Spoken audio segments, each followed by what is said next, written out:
The Lou Information Station presents Elevate and Lead, where real stories meet real conversations. From business breakthroughs to personal pivots, we're digging into what's driving change and what it really takes to lead. Now, here's Jennifer Bardot, Kelly Chandler, and Michael Chandler. Welcome back. This is Jennifer Bardot, joined with Kelly and Mike Chandler, and you're listening to Elevate and Lead. So we have some amazing guests on our show today, but before we do so, we're going to give a quick recap of last week's episode. So what did you guys think about Dr. Lynette, or Miss M, and the board member, Taryn? They were great. I really enjoyed having Dr. M, as we just said, and she likes being called that, by the way. We're not just teasing her. And Taryn Pulliamon from the Covenant House, Missouri. They are doing incredible work to help people experiencing youth homelessness and other really serious issues in the St. Louis area. And they came to share all the things that they're doing to help them navigate through difficult times in our area. So it was great to hear some of their perspectives and the success they've had through their program. She touted that 100% of their individuals that are going through the program actually either had a job or they had housing as of April. So that was a really impressive statistic to share. And obviously they're doing something right. Yeah, and I really hope that we brought more awareness to their, future sleep out. Yes, the sleep out is November 20th. And what it is they encourage people to come out on their own, or like in competition, if you had two maybe different companies competing to raise money, they actually sleep outside. And it's to help raise awareness of what it is to be outside overnight. And Taryn has done this, I don't know how many times. Did she say? My gosh, I think it was 6. Okay. Which is amazing. And it's November, so it's a challenging time. The temperatures are dipping. She couldn't feel her toes. Yeah, she couldn't feel her toes. And she said it's great because it raises awareness. And then her son sees her doing it too. Like, Mom, why are you doing this? And it sets an example. Yeah. And then your buddies were on too. Suleiman. Yes. He was so intense. Oh my gosh. He's so driven. Really talented. Do you want to recap Suleiman, Mike? Sure. I mean, Suleiman, basically originally going into school to be a neurosurgeon. Cardiothoracic surgeon. Okay. Yeah, he said that so fast. I was like, can you please repeat that? And came out as an entrepreneur instead with his brother, and took advantage of the very decentralized and fragmented space of car service and fleet management. And Karma, with a C, is out there today officially. They're growing 30% month over month, not year over year. And they're in a ton of our fleet driven companies in the St. Louis area, like Woodard. So, the takeaway for me is obviously, 1, they found a niche. 2, they've exploited that niche and really have gone deep from a business perspective. And from a customer service standpoint, they have absolutely cornered the market, and they're scaling quick and growing fast. So I was really impressed with Suleiman's attention. And I think his favorite quote for me was, you got to eat a glass sandwich every once in a while. With a smile on your face. With a smile on your face. That was awesome. That resonated with me too. I was like, wow, he's tough. Yeah, he's tough. And that was an awesome quote. And I would just say the last thing that stood out is just his resilience is built from his parents coming out of Russia into the United States, giving them an opportunity as young kids to thrive and survive in a country that allows growth, that allows entrepreneurship, because where he came from, there were very physical walls up that put you in a place in a society, in a class that you weren't allowed to grow. So I think that fuels his every single day getting up out of bed. And that was pretty inspiring to hear him talk about those family roots. Absolutely. It was an awesome episode, being, highlighting an incredible nonprofit, and then just hearing this young man who was just utterly driven, and he's just going to be a sure thing. Like, I just can't wait to see what he succeeds into the future. At 23. I know. Yeah. A young man. Yes, very young. And I think, he said something like they want to be the next St. Louis unicorn. I mean, they really are driven every single day. So that was great. And like you said, we had a nice, diverse mix of, from a nonprofit to this very, driven organization, meaning that they have certain, financial goals they're trying to hit. Yeah. Things of that nature. So pretty cool. We are next going to talk a little bit about our monthly brief, which is something that we've offered to all of our listeners and followers. It's a subscription-based model, that dissects and distills the prior month's worth of episodes into a 15-minute MP3 audio that really gets to what all of our wonderful guests from the prior month have shared with us, whether it's, leadership mindsets, how they've gotten through their breaking points and pivots. And then we essentially pair those with market signals and financial signals in the St. Louis region to provide people with a quick hit of really what's happening in our area. It's really tailored for busy leaders. Not everybody has time to sit down and listen to a podcast for an hour every week. So we're trying to highlight really what those important points are. And then we pair it with a PDF toolkit, which gives you tips and tricks as a leader to implement and put into practice right away. So that's something that we're really excited to share with everyone. And we encourage you to take a look at this toolkit. You can request a free sample by heading out to michaeldavidchandler.com, which happens to be our co-host right here. That's where we're housing it. And if you navigate to the Elevate and Lead show and monthly brief details, you can subscribe, or if you're a try before you buy type of person, you can request a sample and we will send it your way. Yeah, it's kind of like a Cliff Note version of all of our shows. Yes. And that's what's unique about it, is that we have a very condensed format for people to digest. You're waiting for, your child to get out of practice. You have a short commute. It's one of those types of things that you can really get poignant information on your time. So we're excited about that. Do you guys have anything else to share about the brief that you think is important for our listeners? We got some downloaders. We already got some downloaders. Yes, we have some subscribers, some people, viewing the samples, and we're asking for feedback to make it a very useful tool. So check it out when you get time. Okay, we would like to thank our latest sponsor. I want to introduce our audience to Edward Jones, financial advisor, Bethany Shell. When you're choosing a financial advisor, Bethany believes the first question is simple. Does your advisor take the time to really listen? Your goals, your family, your future, it should always be personalized. Because financial planning isn't just about numbers. Life changes, and so does your financial situation. That's why Bethany partners with you every step of the way to help keep your strategy on track. And if you're brand new to investing, that's actually the best time to start. Bethany uses an established process to create a personalized strategy, backed by advice, tools, and resources designed to help you reach your goals. You'll always have access to the information you need when you need it. Bethany says true wealth isn't about hitting a magic number. It's about having financial strategies that support a life you love. You can count on her to help you achieve what matters most, because the key to being rich is knowing what counts. Feel free to contact Bethany today at 314-648-2020. This is a paid for ad by Bethany Shell, Edward Jones, member SIPC.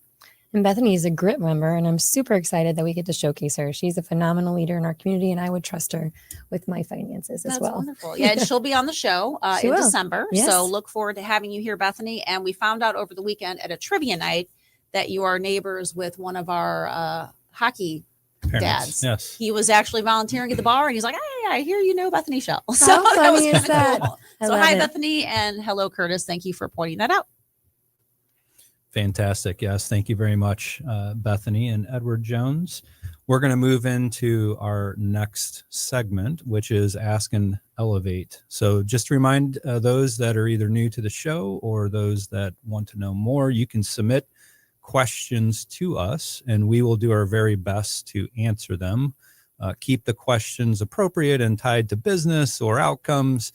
We've had a few funny questions come in, and of course, we're not going to put some of those out there. But if you do want to contact us, you can find us on LinkedIn, and that would be at Elevate and Lead at LouInfo. And you can drop us a direct message there and ask us that question. Or as most do, you can submit it via our Gmail, which is elevateandleadinfo@gmail.com. So this question this week comes in from Sarah from St. Louis, and her question really is about moving into management. She's a first-time manager, and she struggles with giving feedback. She struggles with giving feedback without hurting feelings was her point. And her question is how do I balance honesty with encouragement. So super important point. I'll start it off, and Jen and Kelly, you guys can jump in. Management and leadership, from my perspective, is not an easy job. It's typically not right when someone who's your best practitioner, your best engineer, your best coder, your best financial analyst becomes a leader without understanding how to lead and give feedback. And I think one of the things that I've seen and probably learned the fastest, this was back in the early 2000s when I worked for Citigroup. We went through a lot of leadership training and simple things like curbstone coaching, how to give feedback right after the event, right after the interaction, asking for how they felt things went, asking how you could help support them better as a manager, turning that conversation more into just a direct curbstone coaching event versus waiting for the end of the week, waiting for a quarterly discussion, a year-end discussion, and catching, let's say, bad behavior or a task that goes wrong early and often, but doing it in a way that allows you to have two-way communication with that person. A lot of people in leadership positions, and I've seen this happen, they'll wait to the year-end review, and you typically have a leadership team that balances out your rating and review. And it's like, you're like, oh, well, this person was kind of a 2 out of 3. They met expectations, but then all of a sudden leadership sees them as not meeting expectations. And you're now delivering feedback from what the leadership sees, from what you didn't catch early and often. And you put yourself in a really bad spot by not giving that feedback more often. The last thing I might say, Sarah, is spend time getting feedback from those that work around this person, whether that's a leader above you, a peer next to them. Make that a 360-degree feedback process if you're trying to capture feedback from another person's point of view.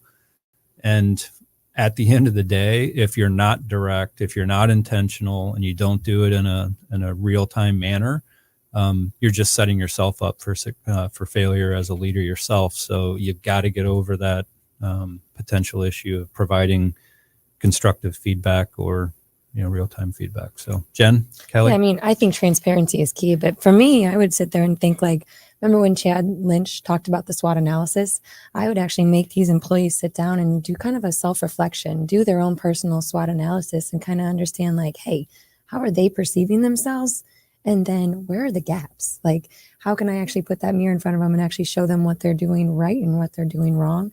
But obviously from a tone of respect, but you have to be transparent. Otherwise, and them a disservice because you're not actually allowing them to learn how they need to grow, or maybe they're not seeing their gaps. So kind of guiding them on that process, but definitely like doing the work with them, I think is key. But I like that approach. That's smart. And it, like you said, that self-reflection might open their eyes to their gaps versus you saying this is a gap. I mean, that's a huge, right. Don't tell me what I'm doing wrong. Let me figure discover it. Exactly. So for me, I was that person in life where I kind of became a manager just because the department grew, and I didn't really know how to be a manager. So giving feedback to me was like, I was a little nervous about that. And I think that was obviously to this person's detriment because I didn't provide that open, honest, very transparent feedback. So that experience led me to understand that I needed to grow as a leader and make sure that I'm managing people in a way that's going to help them progress in their career. And so by the time that person moved on to a different role, I had another person, right? And what I did then was establish very regular cadences to get together. And I had the luxury of only having one person at the time. Obviously, if you have a huge group, it's different, but very open, let this person speak and talk about ways that she felt at the time we could improve as a group. And it was such a big difference in our trust level and just the way we came up with new ideas. So I really feel like being transparent, giving that kind of, you could call it 360-degree feedback in a way, is beneficial for everybody. And just coming up with new ideas together as a team was great. And she went on to do very, very well. And I felt better as a person and I grew as a leader. So that was my learning in that situation. And I'll reflect back to last week's episode with, and this is another approach, Selling Mom was like, you have to be honest. If you're wasting time, if you're not being honest, you need to make sure that you don't hold off on being transparent in feedback, good or bad. So Well, I and the think open that's communication, it like builds trust, right? Yeah, it does. So it's like, if you're going to actually tell me what you're thinking about me and how I can be better, I'm going to trust you because that means you have my back. yeah, you know? right. Yeah. Exactly. Yeah. So And I think that, again, the simplest takeaway for me is, and learning this 20 some odd years ago, curbstone coaching actually came out of door-to-door selling. It was an Avon model, I think. And it was this idea that after you walk away from every single door, you ask, how did it go? What would you do differently? How can I support you differently in presenting the closure at the door, right? And it was literally this program implemented into door-to-door sales. And the key about it is you're catching it frequently, you're doing it often, and you're not doing it in a negative way, because you're asking, how could that go better? What could you do differently? What can I do differently to support you to close that deal? Put that in any context. And I think, Sarah, the one thing you can do is just come back to regular, open, honest, bi-directional feedback and start with that, and then layer in some of these other discussion points. So. Yeah, and for some of those timid leaders, it seems like, maybe they might not have the courage to actually give honest feedback. You can do it anonymously. Like if you have a big group, like you can easily do that kind of stuff. But I think the open communication is key. And I love how that kind of transcends every industry, every conversation, personal, professional, all of it. Yeah. Awesome. Well, thank you, Sarah.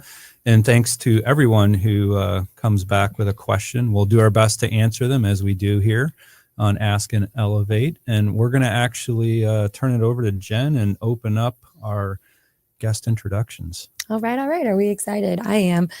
This is an incredible nonprofit we have in our community. I had the honor actually to be the keynote this summer. So this nonprofit is Girls in the Know. I'm sitting here with the executive director, Jessica Eagen, and the founder and CEO of Eagle Productions, who is actually going to be supplying all of the videotaping afterwards, Angela Bills. So I'd love to get a moment of you just introducing yourself so everybody can kind of get a vibe who you are. Who's Jessica? Sure. I'm Jessica Eagen, and I've actually just been with Girls in the Know since April of this year. I thought it had been a year. I was Yeah. like blown away. I was like, only 6 months. It goes by so fast. But I've been in nonprofit for 20 years. So my heart is in how we can help serve the community. And over the years, I really learned that youth development was an area I cared the most about. And that's part of how I landed at Girls in the Know. That's awesome. And I heard that you're still being very much supported by the previous predecessor, which is just says a lot about the organization. Oh, for sure. I think we're only 16 years old. So having our founder involved and previous leadership engaged is just a huge testament to what we do. So those that have never heard of Girls in the Know, what is it? We're truly a youth empowerment organization. So our mission is to empower girls to embrace a strong sense of self with a vision that every girl will know I am enough.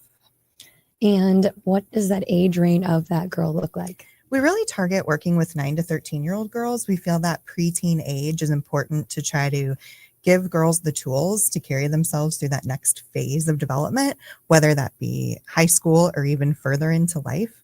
But we focus on 4 key workshops that are going to grow them in empowerment, safety, puberty, and body image. Okay, which is huge. Obviously, that's a big topic right now with females and young girls. So what's some of the results that you've seen that's been really impactful just within the 6 months of doing this work with these young girls? I think the biggest takeaway is that everybody walks away with new knowledge, whether you've heard it once or heard it 5 times. You catch something new. That's awesome. So what pulled you into joining this organization? Because I know you come from a background in nonprofit. I did this program online with my daughter during COVID. And I think we were at a tipping point in our relationship where we could have gone into a non-talking phase where she wouldn't have told me much, but it got us talking about difficult conversations. It got us to almost be forced into conversations I don't think we would have had otherwise. And now we're closer than ever. And I think that was a big part of that for me. And so it got me to pay attention to Girls in the Know. And when they had this opening, I was just ecstatic to be able to apply. I love that. Yeah, it seems like a lot of the nonprofits, it's like you just drop the girls, but you really much encourage that relationship and those dynamics with the trusted adult. That's what I've seen by, volunteering as a keynote for your organization. I think that's really phenomenal to have that open dialogue like we were just talking about. So that's amazing. Yeah. Jessica, how does someone get involved with the program up front? And, you're obviously dealing with teenage girls, high schools. How does that all come together for Girls in the Know?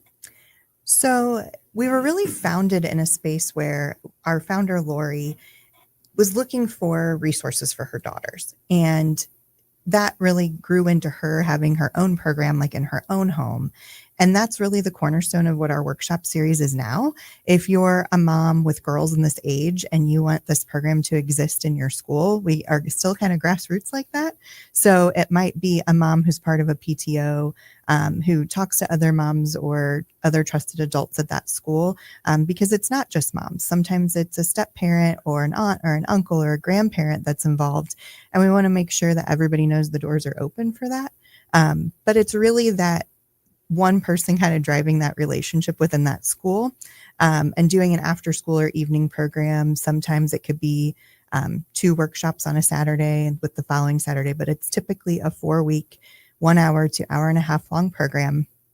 And it's really people coming to us and saying, we want to do this in our school. And then we know that sometimes transportation is hard and there's some schools that model doesn't work in. And so we work with funders to offer in-school programming, and that's us working with school guidance counselors. Sure. And other groups like that. That's fantastic. And I mean, I'm sure it's gotten, and we'll talk about this even after our break a little bit more, but I'm sure it's gotten extremely difficult when you talk about self-perception and self-worth and body image with like technology and social media and bullying and sextortion and all the exploitation stuff that goes on that many parents don't see even in school, because it's happening on your phone. It's happening in these little silos. And I'm sure it makes the program, 1, even more important, but 2, extremely difficult to navigate when it's not coming from maybe just one channel. Like when we were growing up, I mean, it was harder. I mean, like we were talking about before we got on the radio, we didn't have cell phones. Our access was our community bias and maybe where we would go for a vacation, right? So social media has changed everything. And so we're constantly reviewing our curriculum, and we have great volunteers that help us do that year over year. I think one of the biggest challenges is comparison culture. I think, kind of as you alluded to, our girls are, sitting on social media or even in the classroom. And some of those are themes that have happened throughout our history. But to your point, all of those channels have changed. And so there's more access to that filtered view that's happening. There's also more access to misinformation. So one of the key things that we focus on is each of our workshops is led by a subject matter expert or a clinical professional. So for instance, our empowerment workshop series is typically led by a social worker. And that's really talking about those social challenges you have with friendships and really knowing yourself. And then our body image is exactly some of that comparison culture. What are some wellness things? How do you love yourself? And how do you also remain mindful of the food you're eating and not picking up the misinformation about everything being bad for you or certain things being really good and maybe overdoing it? And then when we really get into our safety, it leans into that online piece again, where it's at the 9 to 13-year-old stage. It's really kind of not everyone's on social media, but some girls are. So we've even had a young girl come away after being in a session with her mother and say, I've actually been engaging in some not so great things online and we need to talk about it. And so there's that preventative piece there. Right. Yes. Yeah. That's actually to have that courage, but then also have that drawn out through the program and have that open dialogue is super critical, because a lot of kids don't talk about it. Yep. Well, we will be right back. So we have more questions to ask Jessica. Thank you so much. You're listening to Elevate and Lead. What do you mean you've seen this? It's brand new. Are you online? Oh, hey. Oh, so you're new here. All right, let's get cracking. Okay, then maybe you should check out our website. You're insane. Well, you download songs illegally from the internet. LouInfo.com. LouInfo.com. The Lou Information.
work, lead, and live.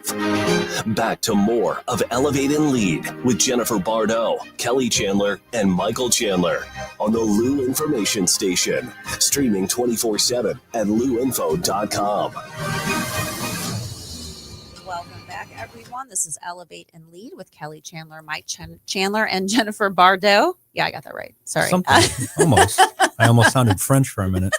It's the Bardot. the Bardot. Yes, the Bardot. Before we jump back into the conversation with Jessica Eagen from Girls in the Know, we're going to thank our sponsor right across the street from the studio, Audi Kirkwood. Thank you, Neil, and your team. Ready to electrify your drive? Audi Kirkwood invites you to experience the all-new 2025 Audi Q6 e-tron. The future of luxury EVs is here. For a limited time, take advantage of 0.99% APR financing for 72 months on the Q6 e-tron. That's high performance with smart financing. Plus, explore a great selection of your Audi favorites, including the all-new 2025 Audi Q5, redesigned and ready to impress. Don't miss out on up to a $7,500 federal tax credit available on select EVs and plug-in hybrids. But hurry, this credit expires September 30th. That is 1 week from today. Now's the time to plug in and save. Go see Neil and the entire crew at Audi Kirkwood on Manchester Road, or shop their entire inventory online at audikirkwood.com. Audi Kirkwood, expect the exceptional. Now, Jennifer, didn't you have Neil work with you to get a vehicle to an event yes, last week? I Let's talk did. about that for 1 second. Okay, well, I'm going to be doing a reality TV show, which is called Midwest Women Rising. And we were doing our headshots. And I said, wouldn't it be cool to have one of these really beautiful cars? And sure enough, he showed up in a house in Ladue, and he brought a convertible, and we took pictures in front of it. It was gorgeous. And then I was like, okay, I need a demo, Neil. Come on. Yeah, right. Yeah, that's so nice. Yeah, He did it was that. super nice. He's such a community advocate. And it was just another cool way to bring Audi Kirkwood into this incredible, community that's supporting women leaders. Absolutely. So. Absolutely. And then the same day, Jeff Fitter with Super Smokers dropped us off some lunch. Wow. That's awesome. So it was a great day highlighting incredible leaders in our Yeah. community. So, yeah. Very cool. Okay, we are going to go back to our lovely conversation with Jessica Eagen from Girls in the Know. We were talking about kind of the pressures of social media and things that young ladies are dealing with in this day and age, and how technology has changed so rapidly. And there's so much exposure now. There's so much access to really anything. It's scary. Can you talk to us about, how you're tackling those tough topics with parents and young ladies? Absolutely. I think one of the things that we do focus on with our safety session is the fact that not every 9 through 13-year-old girl is in that space, but a lot are. And so they also don't always look at law enforcement as female oriented. And so those sessions are really led by female police officers who share, I think, the biggest message so that it's not overly scary, but also making sure that the girls understand that digital footprint exists. And so kind of sharing with them how critical it is to be careful about what they're viewing, be careful about where they're engaging and who they're engaging with, and how to avoid some of that in typical social media, but also just on watching YouTube videos, what content they're seeing, what topics they might search. So that's just kind of scratching the surface at this age, but I think it's really important because it gives them that information when they are starting to get into that space later. So it's just tough. I think it's also interesting, like I mentioned, that misinformation piece. I think especially with our fourth workshop is our puberty workshop. And so it's so important to learn about how to talk about your body, especially to your doctor when you're a female. And that's something that very easily gets misinformed when you're just Googling for answers. And that's why I think our trusted adult and youth programs together is so important, because then you're opening the door to conversation. I think some of us were raised by parents even who maybe weren't comfortable having those conversations. Yeah. And so we weren't always taught the right way. And so this brings an OBGYN or med student into the conversation to help share some of those specifics. I really like that self-defense training because it was teaching both the girls and their trusted adult how to defend themselves in different situations. And there were so many takeaways that I learned, And that's exactly my point. I think when you're having this with your trusted adult, just as you guys were talking about feedback earlier and having that open communication, it helps both the trusted adult and the youth understand that there's always something to learn. And so we're actually hosting our Day of Knowledge event on October 18th, and it's all 4 workshops in one day where the trusted adult and youth can come together. And we're integrating a few extras that we might not have in our other sessions because it's a full day and we don't want people to get bored. So there'll be some getting up and moving around, but it's a great opportunity to just have all of those 4 sessions together. And how would someone be able to find that? Yeah, it's at our website, girlsintheknow.org, and go to the programmings tab and find Day of Knowledge. Awesome. And you were telling me about the brunch that's coming up. What's that about? Yes. As I mentioned, that in-school programming that we do only happens through funding. It's a free resource that we offer to our schools, and that means that we need donations. We are a 501c3 nonprofit, and it takes a lot for us to function. And so our brunch is our largest fundraiser of the year. On Saturday or Sunday, April 5th at October 5th, right? October 5th. That's right. Did Yep. I just say? You're pulling a dyslexia like me. Yeah, here I am thinking, And I talking caught about it. the summit, and I got so excited about our April event. Yeah. So our October 5th event is our largest fundraiser of the year. It's a brunch. We want to keep it fun. We want people to enjoy themselves on a Sunday afternoon, coming together for just to empower each other. So we've got some great photo booth opportunities, a silent auction, a Fund the Need, and just a lot of enjoyable desserts. One of our sponsors is Nothing Bundt Cakes, is Oh, they're providing the amazing. dessert. Yeah, Yeah. we're very excited. And those tickets are available on our website too. Cool. So October 5th. Yes. And you said it was at Hilton Frontenac, right? And your Correct. tickets are still available? Yes. Okay. Wonderful. Jessica, how much of the population that you educate and get involved with are tied to fully functioning homes? They have parents and an adult that they call a parent or whatever, versus those that are in a homeless situation, foster care, or maybe their adult network, if you will, or their trusted adult changes or is different because of their transient kind of nature. How much? I think it would be hard to measure that because we do a lot of our in-school programming is so that we are capturing youth that may not have to disclose that or Sure. be able to opt into our other programs. And so we don't really directly collect that data from the schools, but that's part of our intent of working with the schools is so that girls can process that and know who we talk about trusted adults in the school too, so that they know their counselors are there, their classroom teachers, as well as their school nurses, principals. And we talk about how to identify those people who may not be in the home, but are still people they can lean on. Yeah. It just reminds me of our conversation last week with the Covenant House on just how many of these youth are in transition state of not having a home, not having a job, not having a family, homeless. So thank you for. What are some of the schools or organizations you're involved with today? Can you tell us where we can find you? And Sure. We have a couple of district-wide agreements with St. Louis Public Schools, Ferguson Florissant School District, Normandy School District, and then we're kind of sprinkled throughout the county and others. So it really just kind of, again, depends on the relationship that has been built over time. Someone actually told me we're actually almost on a waiting list for school programs. Again, it's kind of encouraging that support through donations and our fundraisers to help us fund those programs because our capacity is slightly limited. We can only be in so many places. We take to heart the relationship that we build because we're talking about sensitive topics. So we have a staff member at every session alongside of that speaker or volunteer, and because that's the familiar face, right? The staff member is there for all 4 sessions, whereas your speaker's there based on their topic. So I'm just curious, now that the organization's been established for 16 years, have you seen a full circle moment where there was a student that's now come back to get, involved on the board or serve as a volunteer or as a speaker? We're really just starting to see that now. I love it. That's Some of cool. the girls who were involved really young are starting to go to college. I kind of referred to Mandy Murphy from Fox 2. Her daughter just started college this year, but volunteered to be in our video last year, just kind of sharing their story. I think we're seeing a lot of that as girls we have an alumni program where girls can get involved in middle school and high school and come together, and they get to drive the topics. They get to pick what they want to talk about or what they do. And then they also focus on some service projects.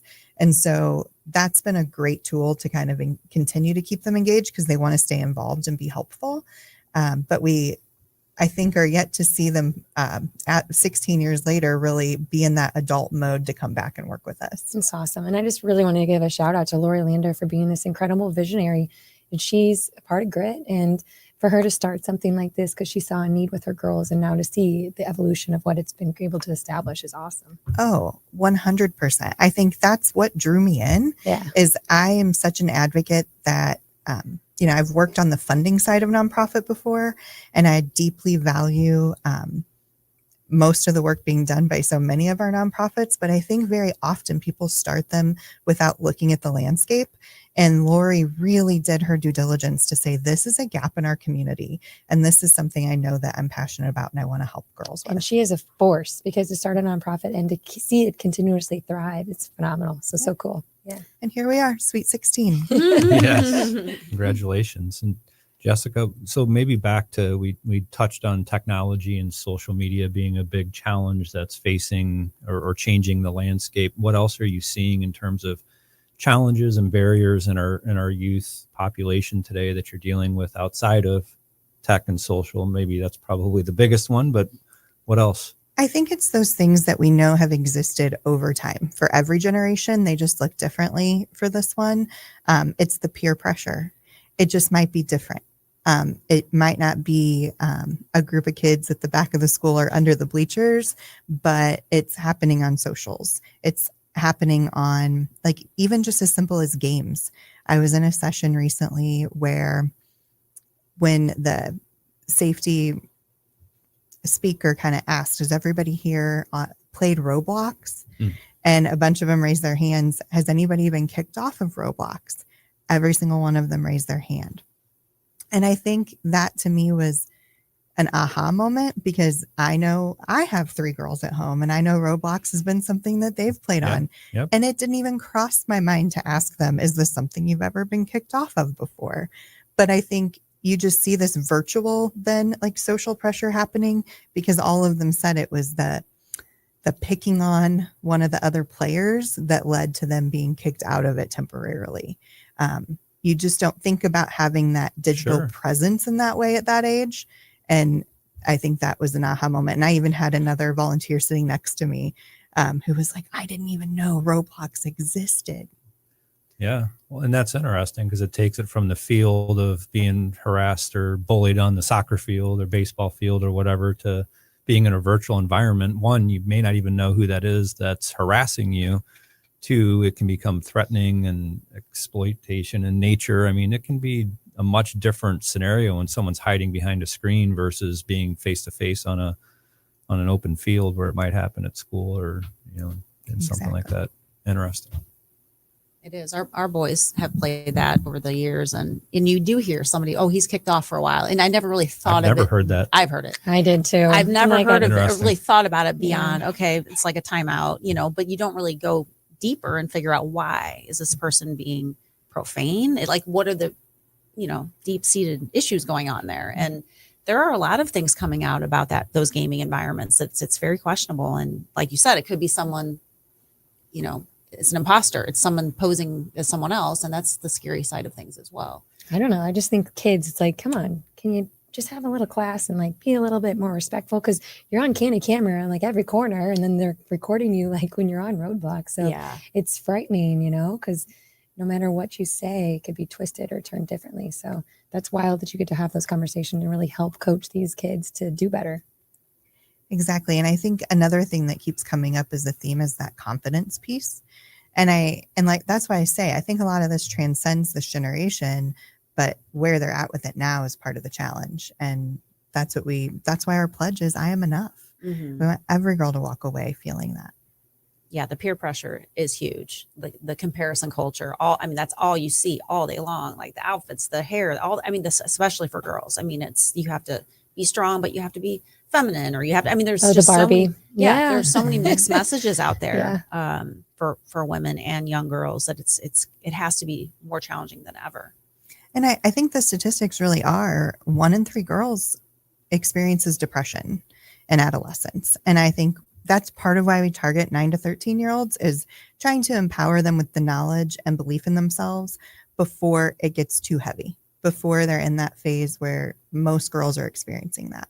Yeah, that's a tough age. It's just tough being a person at that age. Your body's changing. Like you said, some people have the access to social, some don't. And that has to be such a huge gap between, someone that does and someone that doesn't, and trying to have conversations and they don't know what's going on if they don't have the social. And so that's a challenging age for sure. Absolutely. Jessica, what partnerships are currently in flight for Girls in the Know, and what has had the most impact for you, and what are you looking for in partnerships for the future? So one of the things that, you mentioned sometimes the unhoused community, we do work with a couple of organizations over the summer to try to support like summer camp scholarships. We partner with AR Workshop, and we offer 2 summer camps where girls are able to spend half of the day doing art projects, and the other half we come in and offer our programs throughout the afternoon. And the art typically ties to the topic. So it's really empowerment. They're able to create and design things that are going to give them, like, the boards where you change out the centerpiece of the art. So they're messages for themselves, right? So they can say that I am enough, or I am beautiful, or I've got this, or today's a great day. Because there are studies being shown now that you can actually, the affirmations are really having that impact. And so it's great that we can tie that in through art, through that partnership with AR Workshop. I think that's been a wonderful relationship. Boys Hope, Girls Hope is one of the places we partner with to scholarship for those summer camps. We also have a strong partnership with the Girl Scouts. I think we would like to see more growth in partnership with other organizations that are serving girls. We have an empowerment summit in the spring, and I think it would be a beautiful thing to be working with several other organizations to just represent how we're serving girls locally, because none of us can do it alone. It has to be a team effort. What's like Girls on the Run? That's another one, right? It is. Yeah. Have you worked with them, or is that one you'd like to work with, or what do they offer? I don't think we have a history of working with them. I think okay, Courtney Berg, I'm calling you out. I was going to say, I just had a conversation with her last week, so I will make that connection if you don't already have it. Yeah, I think Girls on the Run is a wonderful organization. All of my kids have gone through it. I think there are similar topics that get covered, but not necessarily. I think what differentiates us a little bit from them is the clinical subject matter expert. With Girls on the Run, it's typically a teacher or a parent. And sometimes, I know my sister volunteered to be a coach in a school where they couldn't find a volunteer, and did that for several years. But it's a wonderful program, but they kind of are more about that body image and health, and running as an activity. Yeah. And then they cover some of those social topics, whereas we really dig into the clinical side of things. It could be a good collaboration. Absolutely. Yeah, that'd be great. So one last question for you before we start to close things off. What can you leave our listeners with as a call to action, or maybe even a story that still inspires you today? I know you're relatively new to the role, but you've been around this organization for a bit and things like it. Either a story that still inspires you, that keeps you moving every day, or a call to action for our listeners. Well, I think I'll call out one of our, it's actually our youth we're recognizing at our brunch on October 5th, is Jordan Robinson. She was a part of the program, and I think even went through it twice, and is part of our Girls in Action program now.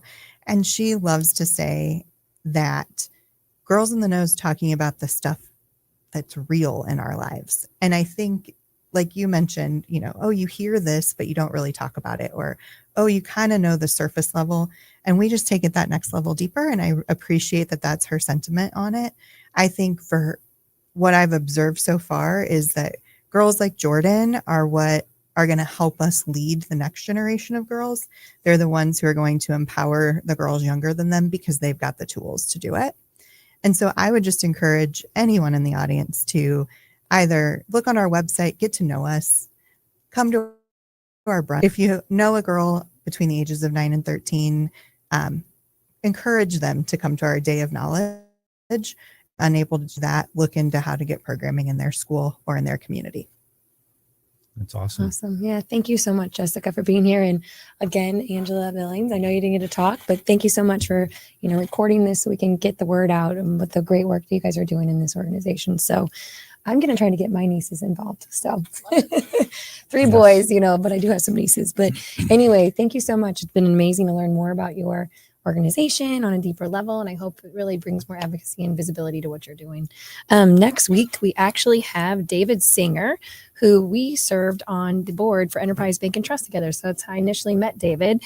And his wife was one of my authors in the Grit Anthology, Successful Entrepreneurs with Grit. So he is the CEO of the Warehouse of Furniture. So we are going to learn more about David next week. So I'm really excited about that. We were actually a customer of Warehouse of Fixtures back in 2013 and 14 when we bought our furniture for Experience, the consulting firm that we built here in St. Louis. That's awesome. Yeah. So, and when I reached out to David, I said that to him and I'm like, he'll never know who we are. And he did remember that, which is so funny. And we're excited to have him. He seems like he's going to be a wonderful guest. He's a Spitfire. He's going to be hilarious. Good. We're excited. And Jessica, thank you very much, because I think, one of the things that sits on my shoulders, even with us having 3 boys, is that the conversations that you have are probably the ones that don't often happen, right? You're in school and you're supposed to learn math. You're supposed to learn science. You get to learn about the birds and the bees and the health class and whatever, right? You're very much, I think, pushed towards the surface topics versus the things that are really affecting our youth today. It leads to a lot of the problems with depression, with anxiety, and it's just a whole different world today. Not that it was easy when we were all kids, but it was different. And I think it's amplified more. So the work you guys are doing is very powerful, very needed. And I thank you guys for taking the time. And just for the listeners who might have tuned in late, we were here today with Jessica Eagen, and she runs Girls in the Know. And you can find that at girlsintheknow.org. And take the time to help, reach out, sponsor, donate, and get engaged. So October 5th is the next time. So thank you all for listening. You've been listening to Elevate and Lead on the Lou Information Station, live and on demand at louinfo.com. Until next time, we'll see you later. Hey, Kat, summer's winding down, but I keep thinking my backyard is